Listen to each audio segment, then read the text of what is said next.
One always talks about a new thing which happens every year or every 2-3 years. If you see the last 3 years, the most operative word which everybody uses, right from teenagers to older people, is artificial intelligence. Now, what is this artificial intelligence all about, and how it is impacting the entire technological and human landscape? We have to go back to the Second World War. There was a gentleman called Alan Turing. Now, he was 21 years old and he walks into a very secret MI6 sort of facility. And what he does is he is tasked with the mission that the Germans are using a certain code called Enigma, and you have to break that code. And you have to break it fast. You can't take 6 months breaking it because the war will be lost. And so Alan Turing designs his Turing machine, which later on becomes a computer, and he designs multiple permutations, combinations to crack that code, and he does it in weeks. He was 21 years old, and that was really the birth of artificial intelligence.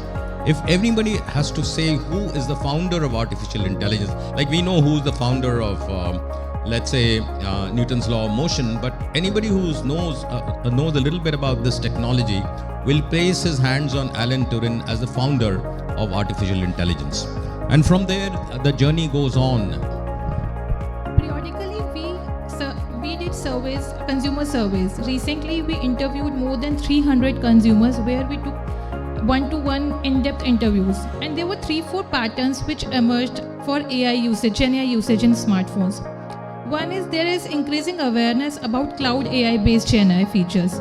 Now users are actively using cloud AI-based Gen AI like ChatGPT, Gemini, and Meta AI.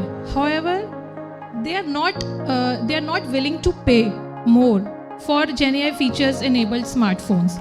So like they often feel if they can download the apps for free on their devices, why do they need to pay extra to get an AI phone? Until and unless the hardware, the integration with hardware is not providing something which apps cannot. The another thing that we observed was lack of awareness. So there, like India is not ahead in terms of literacy and awareness. So there are many users in tier 2, tier 3 cities. They buy phones, but they don't know the features.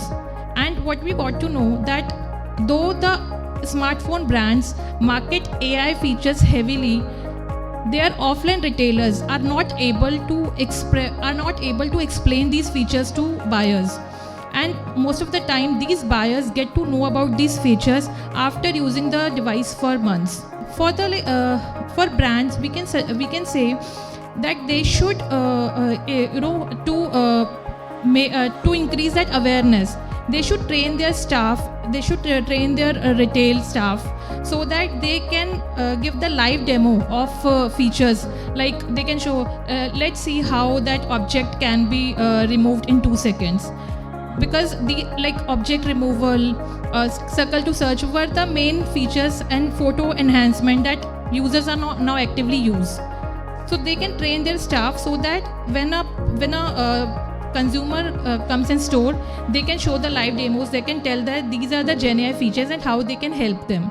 All of you, whoever has had an access on an Apple device would have seen that the moment you try to download an app, it asks you whether as a user you would want your app to track your personal data or anything on the app or not. So you, the user, as what you rightly said, Sukanta sir, user is the king. You get to choose whether you want to download a third-party app. You get to choose whether what privacy you want to open up for these apps. Saying no to the government of India in the existing scenario is a very big standpoint. All of us as Indians would know that. But Apple gave priority to users. Apple gave priority to privacy of users. Apple gave priority to all the existing and potential customer base that Apple has. They said, if my users' database is at a stake, I will not allow that. Now, I think that is the biggest example. I don't even need to fetch for any use case in this scenario. I think that is the biggest example that Apple has given to the worldwide, that something which is actually giving away a user's database is not an Apple thing. The demand coming from AI is now mind-boggling. Why it is mind-boggling? Because it is disrupting.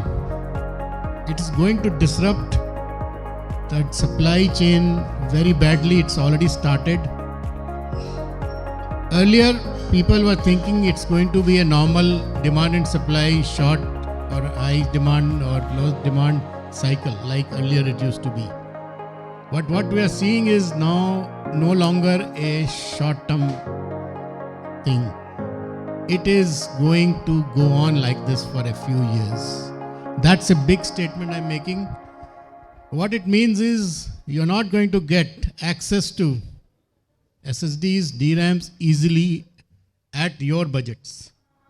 Now that is a phenomenal change in trend we are seeing because of AI, 5G adoption, not only in India, but across the world.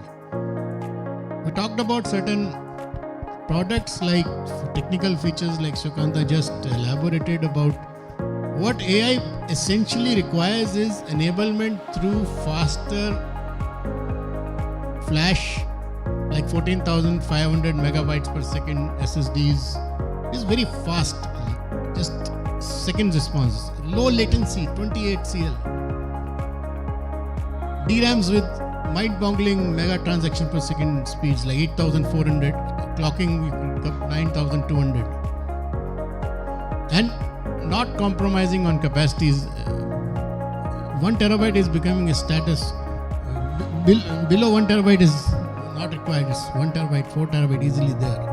Now that we have launched Alcatel in India and we are planning for new launches as well, we always have to monitor the supply chain and the new product pricing, being a mid-tier to a low segment catering brand. And what we have noticed in the past few months is that the prices for DRAM has exponentially increased, and the majority of this factor, as Mr. Sharma was discussing, is because there are 3 major component manufacturers, and these manufacturers are catering towards bigger contracts for HBM, which goes towards the AI data centers, AI model building, and that's why there is a fight between smartphones and AI model where there is a component fight, because HBM and DRAM requires the same components to be manufactured, and since AI is such a big thing now, it's driving crazy. When we are talking about AI, the gadgets and everything around AI, the whole thing demands good amount of energy, the power. The energy with evolving AI and requirements, power demands, we have the battery technology has also been changing accordingly.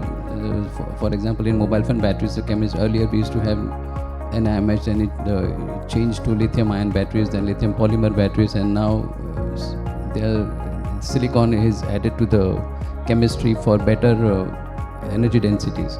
So this is how the storage demand is being catered to with the batteries, and similarly with the charging capabilities also, the AI itself has been integrated for dynamic and smart charging for voltage and ampere controls.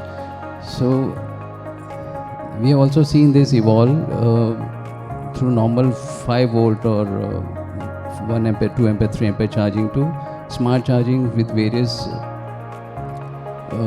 Qualcomm chipsets and requiring different kind of cables, smart cables with PD supporting cables.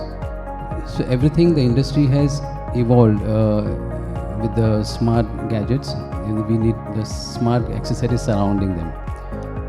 Similarly, with the battery and the chargers happening, we have again with connectivity with 5G and Bluetooth enhancements also evolving, with Bluetooth becoming less power hungry and more evolved and supporting more less latency, very low latencies. We have the audio industry also have developed to a great extent. We have developed now the TWSs, the neckbands, which support environmental noise cancellations, active noise cancellations, which are very important part of the today's audio demand. So the accessories industry, which in early days were just an add-ons, now they become the performance enablers with such high-tech gadgets. Now the challenges, I will stick to the point, what are the challenges of AI? AI we don't need to be really scared of. Artificial intelligence is something that there are a lot of data and packets which are stored in different places. And all this is integrated through internet.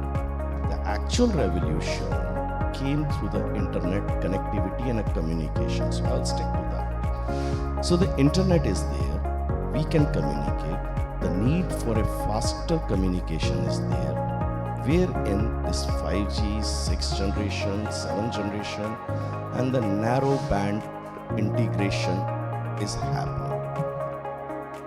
We have two business fronts, that's what we represent. We are into the defense technologies and other technologies wherein we do narrowband technologies, which is lower orbit satellites included and outer orbit satellites for faster and effective data with high accuracy.